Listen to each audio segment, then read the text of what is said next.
Buenas tardes, ¿cómo están? Bueno, quería grabarles estas últimas dos clases que nos quedan. Sé que hace rato que se las debo, pero bueno, me relajé con el tema de que sé que los diplomas los vamos a entregar literalmente a fin de año. Como el año pasado los diplomas se entregaron, eh, si no me equivoco, fue entre fiestas. Si no fue después de Navidad, creo que fue. Hicimos una cena de fin de año con los hermanos y ahí hicimos la entrega de diplomas. Pero bueno. Ya ha pasado un tiempo de la última vez que grabé y que le dediqué tiempo a alguna de las clases, así que quiero grabarles hoy por lo menos una de las clases y en estos días voy a tratar de ya grabar la última que es la de paternidad, no, la de identidad en Cristo, ¿sí? Quiero grabarles esta que es la de la Biblia y su proceso, que es una clase más histórica. Por ahí la estaba un poco relegando porque es mucha información y es mucha historia. Hay que armarse de mucha paciencia, sí, para poder escuchar bien la clase. Discúlpenme si por ahí tengo la voz media tomada. Espero que se me escuche bien. Cualquier cosa, si ustedes me dicen yo, la verdad que no te entendimos mucho, me avisan, ¿sí? Yo voy a ir haciendo la lectura. Igual les quiero avisar que he añadido a este texto, ¿sí? Que es la Biblia y su proceso que tenemos en el cuadernillo. Yo les anexé en el grupo un documento que era a modo resumen, que es la misma información que está en el texto, pero resumida, ¿sí? Yo les pongo algunos nombres, qué es lo que hizo cada persona, ¿sí? Y en los tipos de traducciones y avances que tuvo la Biblia, ¿sí? En ciertos momentos. Entonces, a modo de resumen, porque por ahí hay acá tantos nombres, tanta información que uno se pierde un poco, ¿no es cierto? Cómo se llamaron las Biblias, a medida que fueron saliendo sus versiones y con qué aclaraciones, ¿no es cierto? Con qué avance, así que quiero que lo tengan, yo ahí yo lo aparté para poder mandárselo juntos con el video. Y además de eso, el día que yo di la clase, en su momento, a principio de año, yo les comenté algunos datos importantes acerca de la Biblia, de los cuales yo había estudiado y quería compartírselos, ¿sí? También los compartí, estos son manuscritos, ¿sí? Que los hice en PDF y se los compartí. ¿Está bien? Así que espero que les sirva, que les sea de bendición, ¿sí? Para que ustedes puedan tener esos datos extras, ¿sí? Que si en algún momento ustedes le hacen alguna pregunta sobre la Biblia, así ustedes puedan saber de historia, puedan saber, ¿no es cierto?, información acerca de la Biblia, de aquellas cosas que se fueron estudiando, ¿no es cierto?, que la Biblia llegó a demostrar qué es lo que, ¿no es cierto?, qué ciencias apoyan, ¿no es cierto?, la información que encontramos en la Biblia, así que quería compartírselos, ¿sí? Por ahí no sé si llegue ahora a poder leérselos, como lo hice en la clase en vivo, porque yo cuento con un celular y obviamente que el PDF lo tengo en el archivo, ¿sí? Yo ahora ese apunte no sé dónde lo dejé, porque no solamente lo usé este año, sino que el año pasado también. Así que vamos a estar leyendo el documento, sí, que está en el cuadernillo, y ustedes van a leer aparte cuando terminen, o si quieren lo leen primero, antes de la clase, ¿sí? Ponen pausa, lo leen y luego podemos continuar, ¿sí? Hay algunas cosas que se repiten, otras cosas que no, así que está bueno que lo lean, ¿sí? Así que quiero que puedan ponerle atención a eso porque creo que hay alguna que otra pregunta acerca de ese apunte que yo les doy, ¿sí? Que no está acá. Bien, la Biblia y su proceso. Vamos a estar leyendo entonces el documento. En esta clase no hay mucho texto bíblico, ¿sí? Hay solamente un apartado donde tenemos 2 versículos, ¿sí? Para que ustedes puedan ver el proceso de la Biblia también dentro de la Biblia, ¿sí? Hay apartados bíblicos donde podemos ver cómo la Biblia fue escrita, ¿no es cierto?, sobre piedras. Podemos ver apartados en la Biblia donde habla acerca de, ¿no es cierto?, los rollos, ¿sí? O de cómo estaba dividido, ¿no es cierto?, como nosotros podemos decir hoy, no sé, Lucas capítulo 10, versículo 5. Sin embargo, cuando Jesús habló de la palabra, habló acerca de un autor, ¿sí? Acerca de un libro en general, ¿no es cierto? Y directamente se refirió a una palabra o a una historia. Así que vamos a estar viéndolo, sí, en la palabra también. Así que vamos a estar leyendo la introducción de este documento, ¿sí? Dice, la Biblia no fue escrita en un año específico y en un solo lugar, ya que es una colección de escritos y los primeros de ellos fueron establecidos hace casi 3500 años. Estos fueron escritos en papiro, un material similar al papel hecho de juncos o papel vitela, ¿sí? Yo junto con el archivo, también me acuerdo que les envié imágenes, se las voy a buscar y compartir para que ustedes vean cómo es este papiro, ¿sí? Es un material muy similar al papel, pero que no es papel, ¿sí? Sino que está hecho de pieles secas de animales, ¿sí? De juncos, ¿está bien? Así que van a ir viéndolo en las imágenes cuando se los comparta. Bien, entonces, el cristianismo sin la Biblia es difícil de imaginar, pero en realidad durante los primeros 300 años de la Iglesia, la Biblia como Biblia, que hoy conocemos, ¿sí? Que hoy tenemos un libro muy sencillito, todo unificado, ¿sí? Esta Biblia no existía, ¿sí? Como una compilación única que contiene todos los textos sagrados para el cristianismo, ¿sí? Ello no existía. Entonces, vamos a ver cómo es que era entonces. La primera traducción del Antiguo Testamento, ¿sí? Fíjense que primero para comenzar y ubicarnos, ¿no es cierto?, en el tiempo de Jesús, ellos contaban solamente con el Antiguo Testamento, ¿no es cierto? Cada vez que iban a la sinagoga se leían los textos del Antiguo Testamento, todo lo que ellos conocían, ¿sí? Como el Pentateuco y los demás libros, ¿sí? Proféticos, ¿está bien? Y todo ello se leía en rollos, ¿está bien? Como decía acá, rollos, ¿sí? En papiros, ¿está bien? Pero luego, con el tiempo, ¿sí? Esto fue aún antes de Cristo, ¿sí? Hubo una primera traducción de la Biblia, ¿sí? Ustedes la pueden encontrar.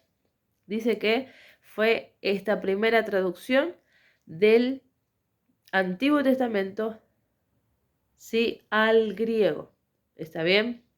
Vamos a leer. Dice, los historiadores dicen que alrededor de 200 años antes del nacimiento de Jesús surgió una traducción que fue ampliamente aceptada como legítima, ¿sí? Incluso inspirada, la llamada Septuaginta, ¿sí? Septuaginta viene de la palabra 70. Septua es de 70 y Ginta es de la versión griega entonces del Antiguo Testamento, ¿sí? La traducción judía relata que el rey Ptolomeo II de Egipto ordenó una traducción e invitó a ancianos judíos de Jerusalén a preparar este texto al griego.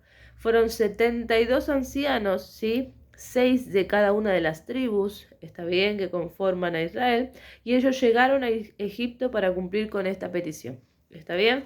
72 ancianos, ¿sí? Se los encerró en el grupo de los 70, ¿está bien? Que le pusieron el nombre entonces a esta primera traducción, ¿sí?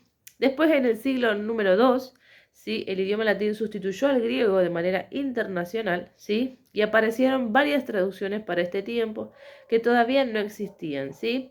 Además, entender que para este tiempo no existían las divisiones de la escritura como la conocemos hoy, ¿sí? Título, número, coma, puntos, símbolos, vocales, todo eso no existía. ¿Está bien? El lector debía saber la entonación con la cual se tenían que leer las palabras, en dónde terminaba una oración, dónde empezaba un párrafo. Solo los sacerdotes y escriban podían interpretar eso, ¿sí? ¿Cómo lo hacían? Bueno, lo hacían a través de la lectura de dos símbolos, ¿sí? De dos letras específicas. Dice, ellos sabían cuándo empezaba un párrafo porque aparecía la letra P y cuando finalizaba por la letra Samej, ¿sí? Esto podía decirse que era una aproximación recién de lo que sería la división entre textos, ¿sí? Bien, la evidencia de esto, sí, lo encontramos en los rollos del Mar Muerto, ¿sí? Ellos se encontraron en el 1946 en Cisjordania, entre el siglo 9 y 10, ¿sí? El texto hebreo alcanzó una forma definitiva. Fue una obra de los escribas judíos muy importantes conocidos como los masoretas, ¿sí? Donde procede el nombre de los textos masoréticos.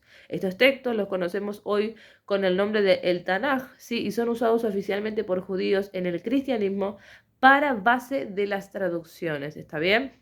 Entonces, estos textos que se encontraron en el 1946 eran contemporáneos del mismo tiempo y podían, sí, a través de ellos entender, sí, esta subdivisión, sí, esta pequeña división, aproximación de división, de cómo se dividían los textos entre oraciones, párrafos y demás, ¿está bien? Fueron un texto de referencia para entender las traducciones, ¿sí? Bien, vamos a ver las primeras divisiones. Dijimos que había una primera traducción de la Biblia del Antiguo Testamento al griego, ¿sí? Que era la Septuaginta. ¿Está bien? Esto es lo que encontramos en el primer párrafo luego del subtítulo. ¿Está bien? Entendemos luego que hubo una división, subdivisión, ¿sí? De la lectura entre párrafos y oraciones con la letra Samej y la letra P. Y vamos ahora a ver las primeras divisiones como divisiones, hoy entendemos, de la Biblia, ¿sí? Dice que Tertuliano, que es un escritor del 150, entre el 150 y 222 después de Cristo, hace mención a finales del siglo II que ya existían algunos capítulos de diferentes libros. ¿Sí? Dionisio, monje erudito y matemático, también establece que algunas personas observaron el libro de Apocalipsis lo mismo, ¿sí? La misma división de capítulos, ¿sí? En algunos libros. A mediados del siglo III, un autor llamado Amonio de Alejandría, ¿sí? Filósofo, completó una armonía de evangelios. ¿Está bien? Lo que era el Mateo, Marcos, Lucas y Juan, ¿sí? Completó una armonía de evangelios, quiere decir que completó esta división para estos libros, ¿está bien? Mientras que en el siglo IV, Eusebio de Cesarea, obispo y exégeta entre el 2260 y 340 después de Cristo, mejoró este trabajo de Amonio dividiendo los evangelios en secciones por temas, ¿sí? Ya no estaban divididos solamente por capítulos, sino que por temas, ¿está bien? Entonces, hay una primera división de algunos capítulos, está esta división por temas, y esta división por temas se le llamó a ese libro que él hizo, ¿no es cierto? A esa versión, se le llamó Kefalaya, que es de tablas o cánones, ¿está bien? Kefalaya, cánones o tablas, ¿sí? Se le daba una enumeración como, no como la nuestra, sino que en temas. Por ejemplo, había una numeración, ¿sí? Para la fe. Por ejemplo, había una tabla que se numeraba 237. Para la sanidad había una tabla que se numeraba 476. Para salvación, una tabla que se numeraba 980. Esta división adoptó en gran cantidad de manuscritos, tanto en el latín como en el griego.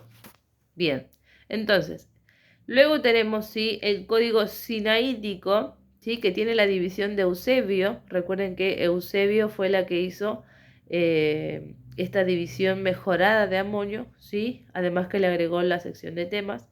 Este es uno de los manuscritos de mayor valor para la crítica textual del Nuevo Testamento en su versión griega. Está bien, acá ya se habla de una versión griega del Nuevo Testamento.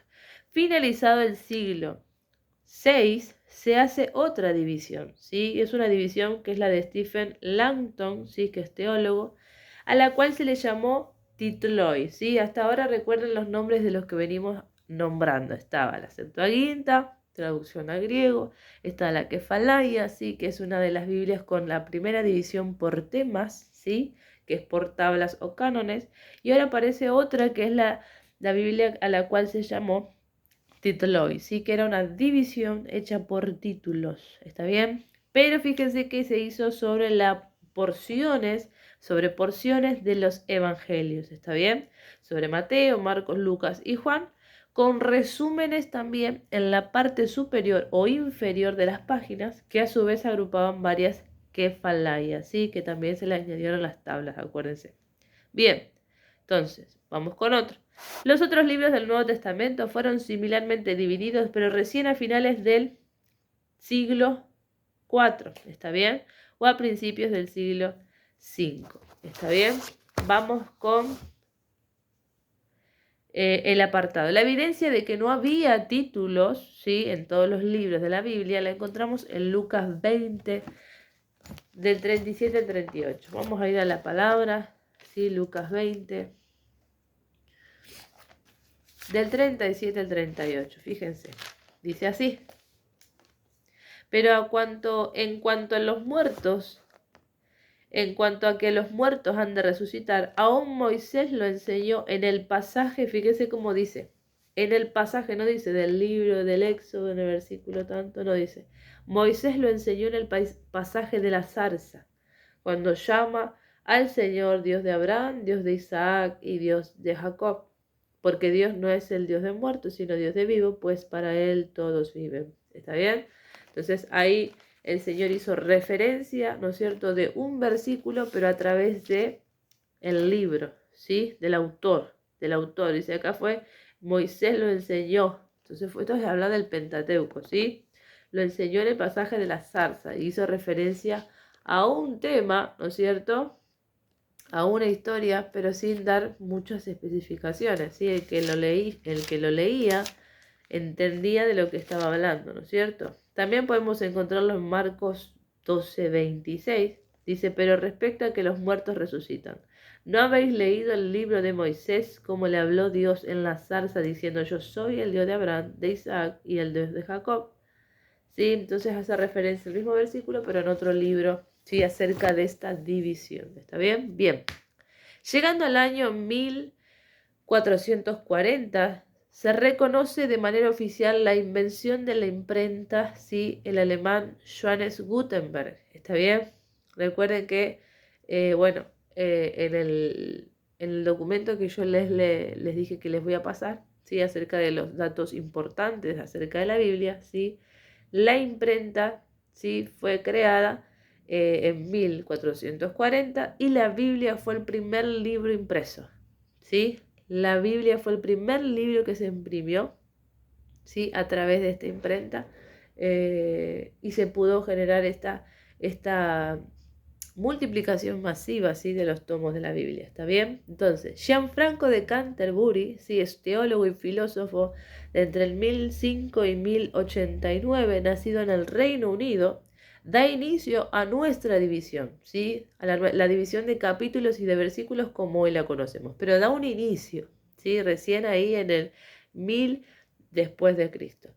Después, Stephen Langton, quien logra establecer la división de capítulos como hoy la conocemos, ¿sí? Es recién Stephen Langton quien logra establecer la división de capítulos como hoy la conocemos, ¿está bien? Más tarde el escritor y teólogo llamado Hugo de Sancher creó la primera concordancia. Todos conocemos las concordancias, ¿no es cierto? En la concordancia podemos encontrar palabras específicas, ¿sí? Y vemos entonces a dónde se encuentran estas palabras, en qué libro, en qué capítulo, qué versículo, ¿no es cierto? Esta primera concordancia fue hecha por Hugo de Sancher, ¿sí? Para la Vulgata Latina. ¿Está bien? La Vulgata Latina es la traducción de la Biblia al latín. ¿Está bien? Él dice, subdividió los capítulos de Langton con letras desde la A a la G. El objetivo no fue generar versículos, sino segmentos. ¿Está bien?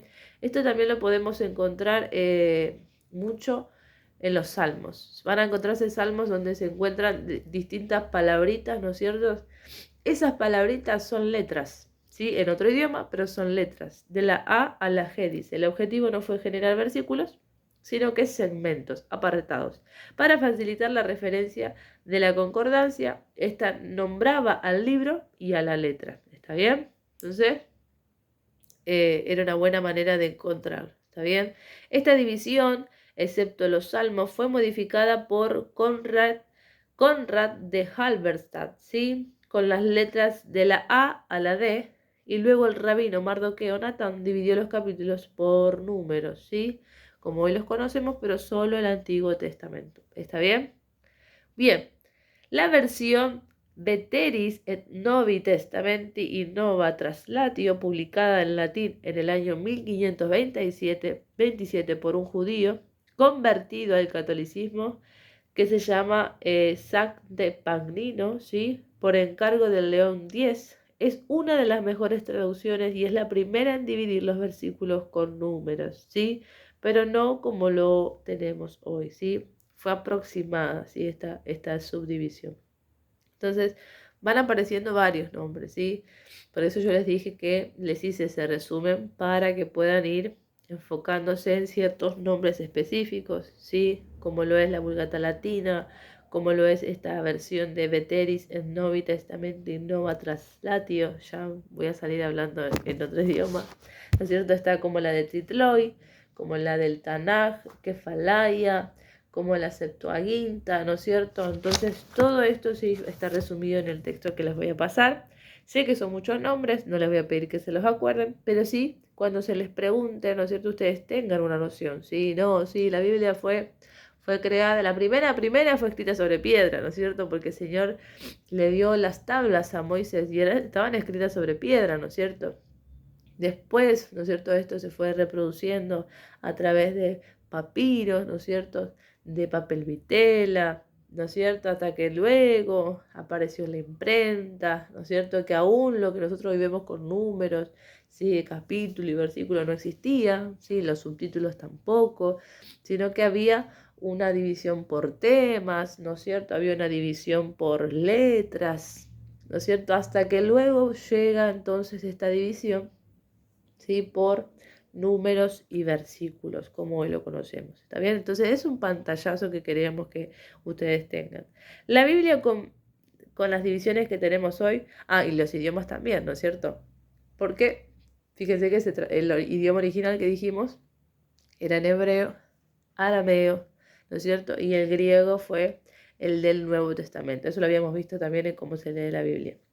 Entonces, luego aparecieron todos, ¿no es cierto?, estas otras traducciones al latín y demás. Bien, la Biblia con las divisiones que hoy tenemos. Sí, dice Robert Esnien, impresor y humanista en el año 1551, propuso e imprimió solamente el Nuevo Testamento en griego, en el cual apareció por primera vez nuestra división de capítulos y de versículos como hoy la conocemos, ¿sí?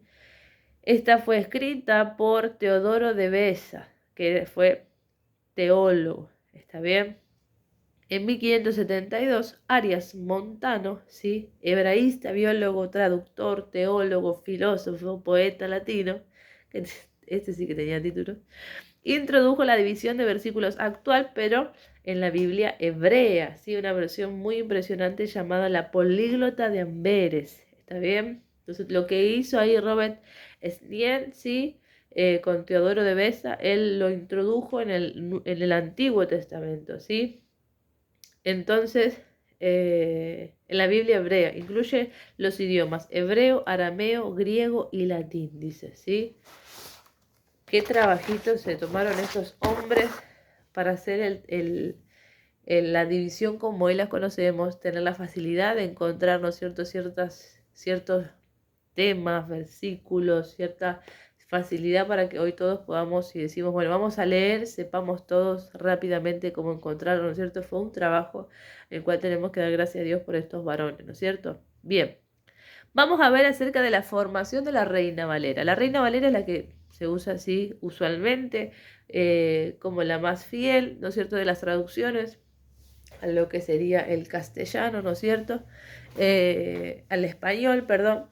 Y vamos a ver cómo es que se formó, ¿sí? ¿Quiénes fueron los responsables? Porque ya hablamos del hebreo, del arameo, del griego, ¿no es cierto? Hablamos del latín, pero llegamos ahora a hablar entonces de la Biblia al español.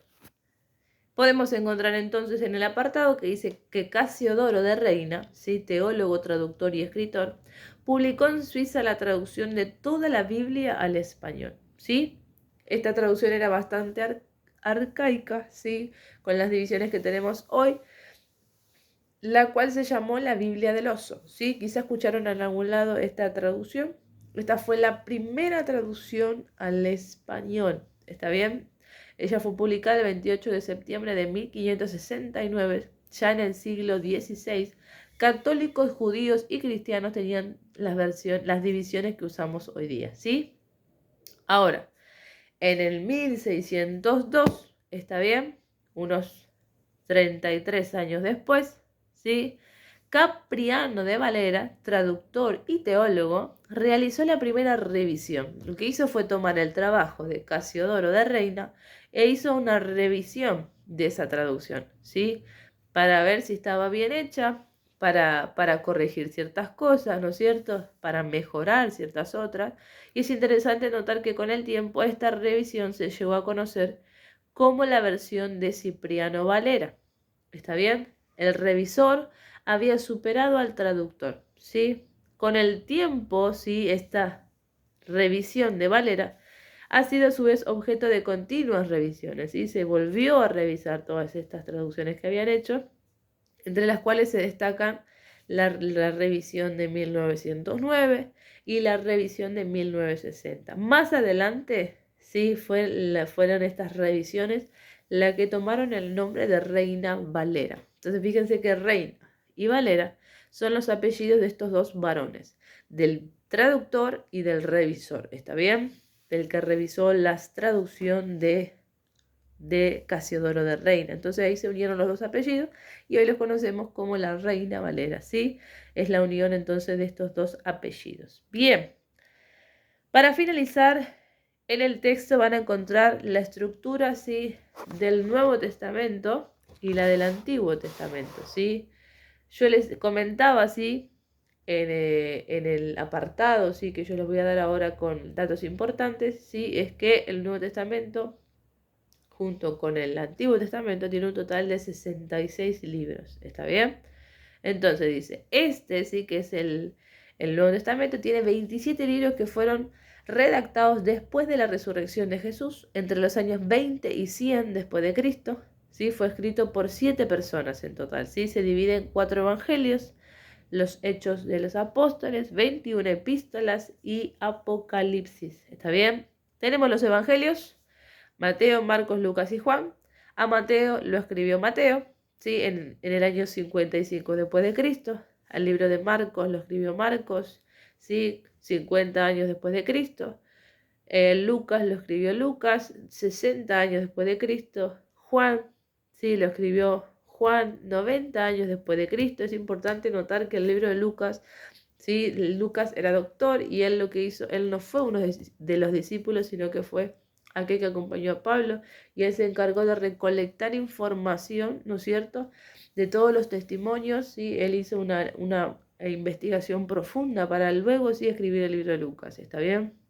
Entonces es importante que lo sepan. Bien, el libro histórico, ¿sí?, el libro donde se relató, ¿sí?, los hechos de los apóstoles, ¿está bien?, los hechos del Espíritu Santo. Este libro fue escrito por Lucas 65 años después de Cristo, ¿está bien? Romanos fue escrito por Pablo y a partir de acá todo lo que son las epístolas fueron escritas por Pablo, ¿sí?, exceptuando Hebreos, ¿sí? Dicen que pudo haber sido Pablo, Bernabé, Lucas o Apolos, pero también se les suele atribuir a Pablo todo lo que es Romanos, Primera y Segunda de Corintios, Gálatas, Efesios, Filipenses, Colosenses, Primera y Segunda de Tesalonicenses, Primera de Timoteo, Segunda de Timoteo, Tito, Filemón y Hebreos, ¿está bien?, fueron escritos más o menos todos en el año 50 después de Cristo, ¿está bien? Todas fueron cartas, ¿está bien? Se dice epístolas, pero fueron cartas que fueron enviadas a iglesias de lugares específicos o a personas específicas, ¿sí? Como por ejemplo Tito, Filemón, ¿sí?, Timoteo, ¿está bien? Entonces, para que ustedes lo tengan en cuenta, ¿bien? Después tenemos el libro de Santiago, escrito por Santiago. Estas son, a partir de Santiago hasta Judas, son epístolas generales, ¿sí? Desde Romanos hasta Hebreos son epístolas paulinas, ¿está bien? Las epístolas generales fue porque tienen distintos autores. Tenemos en Primera de Pedro, escrita por Pedro, 60 años después de Cristo, igual que Segunda de Pedro. Primera y Segunda de Juan, escrita por Juan, 90 años después de Cristo. Tercera de Juan también, perdón. Judas, escrito por Judas, no el Iscariote, fue escrita 60 años después de Cristo. Y el último libro escrito por Juan, el apóstol, 90 años después de Cristo. ¿Está bien? Libro profético, ¿está bien?